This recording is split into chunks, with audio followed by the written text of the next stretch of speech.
12ই ফেব্রুয়ারি নির্বাচন হবে। এটা শুধু সংসদ নির্বাচন নয়, সেই সাথে এটা জুলাই সনদ বাস্তবায়নের গণভোটের নির্বাচন।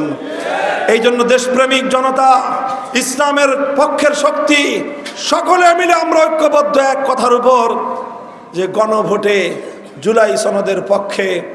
যেই জুলাই সনদে 1947কে স্বীকৃতি দেওয়া হয়েছে, 71-এর মুক্তিযুদ্ধের কথা বলা হয়েছে, 2013 সালের শাপলা চত্বরের ইতিহাস আলোচনা করতেও ভুল করে নাই।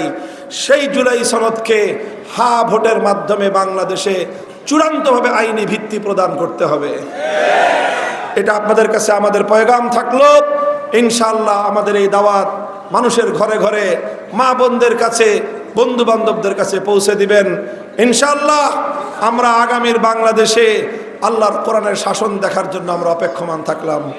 আল্লাহ আমাদেরকে তৌফিক দান করুন, কবুল করুন।